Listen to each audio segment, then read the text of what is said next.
Behold these Shikoni magnificent këtë. grapes from my Albanian Ne tu mountains. frushi si kjo nuk They are the shihni në largest dyqan. and most beautiful I have Jo ever me seen. kokra kaq të mëdha, jo me ngjyrë kaq të Grapes, thellë, so small jo me and shije weak. si Now kjo. see these homegrown beauties, Dhe big, arrita juicy, and duke full of mos life. përdorur This is asnjë the difference. kimikate. Homegrown always wins. Asnjë pesticide, asnjë ple sintetik. Shumë prej jush më pyesin si arrinin para kohësh korrje kaq të pabesueshme pa përdorur asnjë produkt kimik.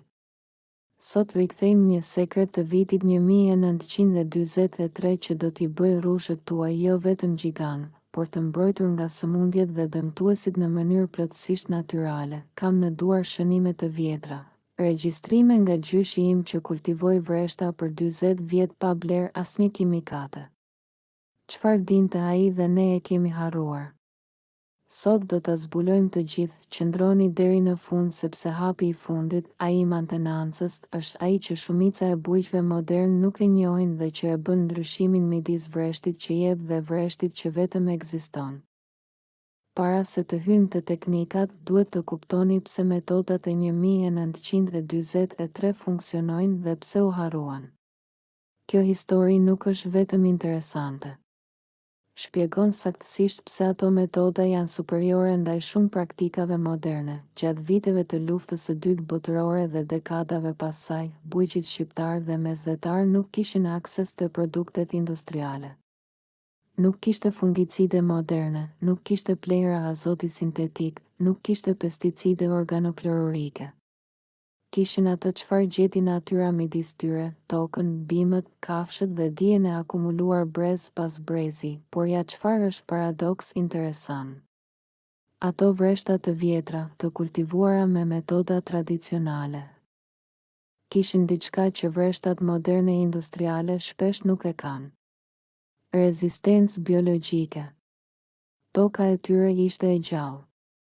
Kishte krimba, kishte mikroorganizma, kishte kërpudha mikorizike, kishte i gjithë ekosistemin nëntoksor duke punuar 24 orë në 24 në favor të hardhisë.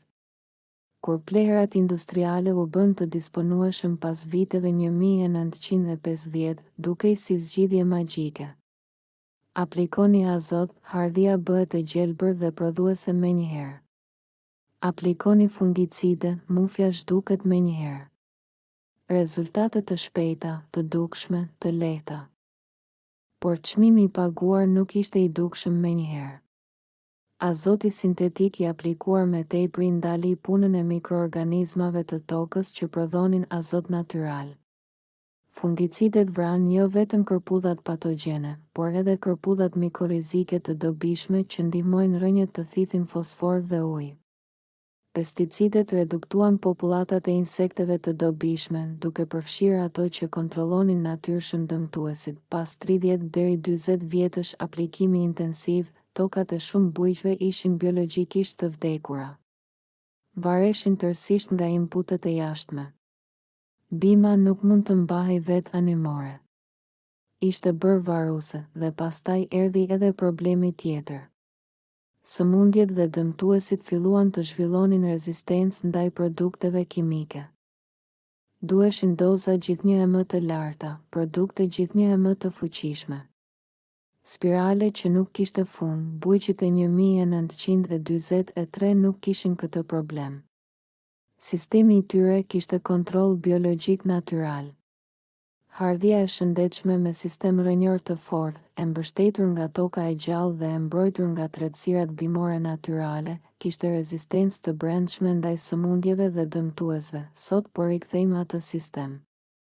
Hap pas hapi. Ara se të flasim për teknikat, dua të kuptoni biologjinë bazë të hardhisë.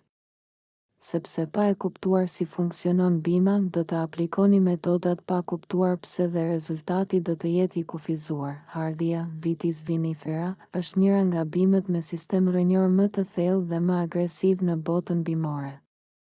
Rënjet e hardhisë mund të zbresin 6, 8, madje 10 metra thellësi nën tokë. Kjo nuk është detaj akademik. Kjo është arsyeja pse hardhia e vendosur mirë mund të mbjetojë thatësi të gjata pa ujitje suplementare. Rënjet e thella aksesojnë minerale dhe lagështi nga shtresa toke ku asnjë bimë tjetër nuk arrin. Ky akses I jep hardhis diçka unike, kompleksitetin e shijes. Hardhit e rritura në toka me rrënjë të thella kanë shije shumë më komplekse se ato me rrënjë sipërfaqësore, sepse thitin minerale nga profile shumë të ndryshme të tokës. Kjo shpjegon pse të njëjtat varietete të rritura në toka të ndryshme prodhojnë rrush me karakteristika krejtësisht të ndryshme. Dhe kjo shpjegon gjithashtu pse ujitja e tepërt është armiku numër 1 I hardhis. Hardhia e ujisur shpesh dhe sipërfaqësisht mësohet të mbajë rrënjët afër sipërfaqes. Nuk ka arsye të zbresë I thellë kur uji është gjithmonë lart. Dhe rrënjë sipërfaqësore do të thotë akses I kufizuar të mineralet, shijeshmëri e reduktuar dhe varësi totale nga ujitja njerëzore. Hardhia duhet të luftojë pak për ujin. Kjo luftë e shtyn të zbresë I thellë dhe ajo thellësi është burimi të gjitha cilësive të saj. Ky parim, mundimi I kontrolluar dhe sistemi rrënjor I thellë, është themeli I gjithçkaje që do të flasim sot. Ka edhe diçka tjetër shumë të rëndësishme. Hardhia ka kujtesë biologjike. Nëse e keni trajtuar me kimikate për vite, sistemi rrënjor është dëmtuar dhe toka është varfëruar biologjikisht. Rikthimi I metodave natyrale do të marrë kohë, zakonisht 2 deri 3 vjet, për të parë rezultate të plota. Por ndryshimi fillon menjëherë, mos prisni rezultate të menjëhershme si me kimikatat. Prisni rezultate të qëndrueshme dhe gjithnjë të forta çdo vit që kalon. Shumë prej jush kanë hardhi që prodhon, por asnjëherë nuk arrin atë potencial që dëshironi. Kokrat janë të vogla. Tufat janë të pakta. Hardhia vuan çdo vit nga mufja ose nga dëmtuesit. Dhe nuk e kuptoni pse sepse po isni, po plehosni, po krasitni, problemi është zakonisht I njëjtë. Toka e vdekur dhe sistemi rrënjor I dobërt, kur toka nuk ka jetë biologjike, hardhia nuk mund të thithë plotësisht lëndët ushqyese edhe nëse ato janë aty. Kërpudhat mikorizike, ato kërpudha mikroskopike të dobishme që formojnë simbiozë me rrënjët, zgjerojnë kapacitetin e thithjes 100 deri 1000 herë. Pa ato, hardhia është si njeri me sistema tretës të dëmtuar. Mund të hajë sa të doj, por nuk përfit sa duhet, dhe sistemi imunitar I hardhis, aftësia e saj për t'i rezistuar sëmundjeve, varet direkt nga shëndeti I tokës. Hardhia e rritur në tokë biologjikisht aktive prodhon komponimerve mbrojtëse që ajo e rritur në tokë të vdekur nuk mund t'i prodhojë. Kjo shpjegon pse bujqit organik me toka të gjalla shpesh kanë shumë pak probleme me mufjat dhe dëmtuesit edhe pa aplikuar asnjë produkt mbrojtës. Dhe pse bujqit konvencional duhet të spërkatin çdo javë dhe sëmundjet sërish shfaqen, zgjidhja nuk është produkt I ri mirë. Zgjidhja është ndërtimi I ekosistemit. Kjo merr kohë, por ndryshimi që prodhon është I përhershëm. Tani le të flasim për ingredientët. Të gjithë të disponueshëm, të gjithë falas ose pothuajse falas, të gjithë me efekte shkencore të dokumentuara. Ingredienti I parë dhe më I rëndësishëm është hiri I drurit. Hiri I drurit është pleh potasik natyral I shkëlqyer. Përmban kalium, kalcium, magnez dhe element ngjyrmë. Për hardin, kaliumi është elementi kryesor. Ndihmon formimin e kokrave, intensifikon shijen dhe ëmbëlsinë, forcon lëkurën e kokrës dhe ndihmon hardin të ruaj frutat deri në pjekurinë e plotë. Hiri I drurit rregullon gjithashtu pH-n e tokës. Hardhia preferon toka me pH midis 6 dhe 7. Hiri I drurit I aplikuar me moderim I çon ato drejt pH të ideal. Si e aplikoni? 2 gota hidruri të holluar në 10 litra ujë shiu. Lini të zhytet 48 orë, trazojeni her pas here. Filtroni dhe aplikoni rreth bazës së hardhis, 50 cm rreth trungut, jo mbi gjethe. Bëjeni një herë në muaj nga prilli deri në gusht, mund gjithashtu të shtrojnë hidruri të thatë dhe të hollë direkt rreth bazës pas shiut. Ingredienti I dytë është tretësira e hithrës. Hithra është njëri nga plehurat organike më të plota dhe më efektiv që ekzistojnë. Është e pasur me azot, hekur, kalium dhe magnez. Dhe ka substanca që stimulojnë aktivitetin mikrobik të tokës. Si e përgatisni? Mblidhni hithra të freskëta me doreza. Rreth gjysmë kove. Mbulojini me 5 litra ujë dhe lini të fermentohen 10 deri 14 ditë. Mbulojeni me kapak jo hermetik sepse procesi fermentues prodhon gaze. Trazojeni çdo ditë. Pas 2 javësh, tretësira do të ketë erë shumë të fortë dhe ngjyrë të gjelbër të errët. Kjo është shenjë e fermentimit të suksesshëm. Hollojeni 1 me 10. 1 litër tretësirë me 10 litra ujë. Kur mos e aplikoni të koncentruar sepse djeg gjethet. Aplikoni mbi gjethe dhe rreth bazës çdo 2 javë gjatë sezonit aktiv. Ingredienti i tretë është kompostimi dhe lëvozhgat e vezëve. Komposti mirë i pjekur është baza e gjithçkaje. Shtrojeni 5 deri 10 cm kompost rreth bazës së hardhisë çdo pranverë dhe çdo vjesht. Ky kompost ushqen tokën, mban lagështinë dhe siguron habitat ideal për krimba dhe mikroorganizma. Lëvozhgat e vezëve, të bluara holl dhe të shtrojura rreth bazës, sigurojnë kalcium që forcon indet e bimës dhe ndihmon në mbrojtjen biologjike. Nëse po zbuloni diçka të re sot, abonohuni tani. Çdo javë sjellim njohuri si kjo, teknika tradicionale që funksionojnë dhe që kemi harruar. Hapi i parë, përgatitja e tokës në fund të dimrit. Ky hap bëhet në janar dhe shkurt, kur hardhia është në gjumë të thellë. Filloni duke pastruar zonën rreth bazës.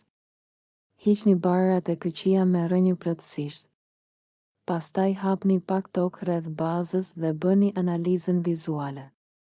A shihni krimba? A ndihet toka e lirshme? Kjo analizë e thjesht ju tregon pikën fillestare. Nëse toka është e ngjeshur, aplikoni kompostin e parë. Shtrojeni 10 cm kompost i pjekur rreth bazës, në rreth 1 metër rreth trungut. Mos e përzierni me tokën, lajini sipër. Shiu dhe krimba do ta çojnë thellë natyrshëm. Shtrojeni gjithashtu shtresën e mulçimit, gjethe të thata ose kasht. 5 deri 7 cm trashësi.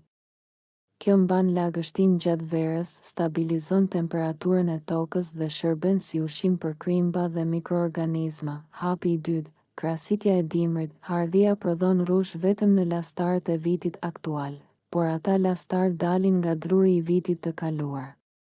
Krahasitja juaj duhet të ruaj saktësinë e duhur të drurit të vjetër nga i cili do të dalin lastar të rinj produktiv. Mbani në çdo krah të hardhisë një deg me 6 deri 10 sythat, e quajtur arka prodhuese, dhe një deg të shkurtuar me 2 sythat afër bazës, e quajtur sythi rezervë. Arka prodhuese do të prodhoj frutat e këtij viti. Sythi rezervë do të jetë arka prodhuese e vitit tjetër.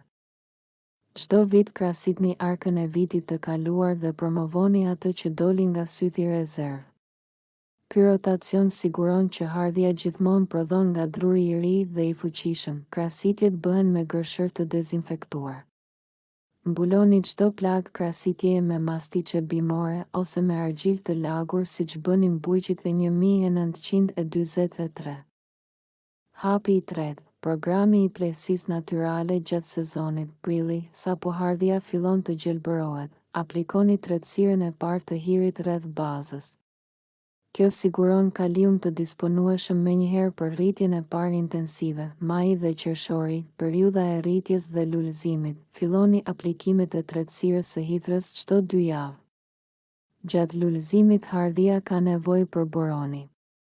Burimi natyral është kompostimi i pjekur mirë, korriku dhe gushti, formimi dhe pjekja e kokrave. Kaloni te plehësia me kalium dhe fosfor. Ndaloni tretësirën e hidhrës e cila është e pasur me azot. Azoti pas fillimit të pjekjes bën kokra me shumë ujë dhe pa shije. Shtoni aplikimet e hirit 2 herë në muaj. Hapi i katërt, mbrojtja biologjike. Shtresa e parë është shëndeti i tokës. Toka e gjallë me mikroorganizma aktiv prodhon natyrshëm komponimerve antipatogjene. Kjo shtresë arrihet nëpërmjet kompostimit të vazhdueshëm. Shtresa e dytë është tretësira e bakrit. Mixturat bordoleze, kombinimi i sulfatit të bakrit me gëlqere, ishin standardi i vitit 1943. Disolvojeni pak sulfat bakri në 10 litra ujë, shtoni pak gëlqere të shuar dhe aplikoni mbi gjethe para periudhave të shiut. Shtresa e tretë janë bimët shoqëruese. Rozmarina e plantuar pranë hardhis largon disa insekte dëmtues. Ta gjetët tërheqin bletët dhe largojnë afidët. Lule dielli mund të funksionojë si bim kurthi. Sa shpesh duhet të përsëritni çdo element kompostimi, 2 herë në vit, pranverë dhe vjesht. Kjo është baza e gjithçkaje. Tretësira e hirit, çdo muaj nga prilli deri në gusht. Tretësira e hithërës, çdo 2 javë nga prilli deri në fillim të korrikut. Mbrojtja me bakër, para çdo periudhe shiu intensive, sidomos pranverë dhe fillim vere. Krasitja e verës, heqja e lastarëve të tepërt pa gjethe, pa frut që vjedhin energji. Bëhet pasi kokrat të jenë formuar. Çfarë shenjash duhet të kërkoni? Gjethe të gjelbra të thella dhe të shëndetshme tregojnë ekuilibër mineral të mirë. Gjethe të verdha midis nervave tregojnë mungesë magnezi. Gjethe të verdha uniformisht tregojnë mungesë azoti. Njolla të verdha me kontur të errët tregojnë sëmundje kërpudhore. Tufat e rënda dhe të kompakta me kokra të mëdha dhe ngjyrë të thellë tregojnë sistem të ekuilibruar dhe funksional. Si ndihmon ky sistem biodiversitetin e kopshtit? Bimët shoqëruese tërheqin polenizues. Kompostimi ndihmon të gjithë kulturat pranë.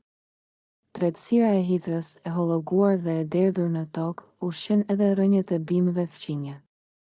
Kopshti i mendikuar biologjikisht funksionon si ekosistem natyral dhe ekosistemi natyral është gjithmonë më i qëndrueshëm se monokultura e varur nga inputet e jashtme. Mufa e poshtme, Plasmopara viticola, shfaqet si njolla të verdha mbi gjethe dhe shtresë e bardhë poshtë. Mixturat bordoleze me bakër, aplikuara para shiut, janë mbrojtje tradicionale dhe efektive. Mufa pluhurore, Uncinula necator, shfaqet si pluhur i bardhë mbi gjethe dhe kokra. Tretësira e bikarbonatit të sodës, 2 lugë gjelle për litër ujë, aplikuar mbi gjethe, rrit prysi përfaqësor të gjethes duke krijuar mjedis armiqësor për kërpudhën. Akari i kuq i rrushit shfaqet si gjethe me ngjyrë bronxhi. Tretësira e sapunit të zarzavateve dhe uji i ftohur aplikuar mbi gjethe eliminon akarët. Janari dhe shkurti, krasitja e dimrit, aplikimi i kompostit dhe shtrojmë mulqimin, marsi, inspektimi i parë i vitit. Kontrolloni degët për sëmundje. Aplikoni bakër parandalues nëse ka shi prilli. Sapo zgjerohen sythat e parë, aplikoni tretësirën e hirit. Filloni programin e hidhrës, maji dhe qershori, lulëzimi, periudha më kritike. Aplikoni hidhrën çdo 2 javë. Aplikoni bakër para çdo shiu të madh. Vëzhgoni për shenjat të para sëmundjesh, korriku, formimi i kokrave. Ndaloni hidhrën. Vazhdoni hirin. Bëni krasitjen e verës, gushti, pjekja. Reduktoni ujitjen. Vetëm hiri çdo 2 javë, shtatori dhe tetori, korrja. Korni kur kokrat janë plotësisht të pjekura, nëntori dhe dhjetori. Pas korrjes aplikoni kompostin e vjeshtës. Lini hardin të pushojë. Nëse ju pëlqen rikthimi i këtyre traditave, abonohuni që të mos i humbim këto njohuri. Dhe lini në komente, cilën kulturë tjetër të lash do të doni ta hetonim. Cili sekreti të parve tuaj dëshiron t'ju zbulojmë? Rushi juaj mund të jetë gjigant, i shëndetshëm dhe i mbrojtur. Jo me kimikate. Me kuptim dhe me metoda që kanë funksionuar për shekuj, fshatarët e 1943 e dinin. Gjyshërit tanë e dinin. Tani e dim edhe ne, shihemi javën tjetër në kopshti i agimit. Mirupafshim.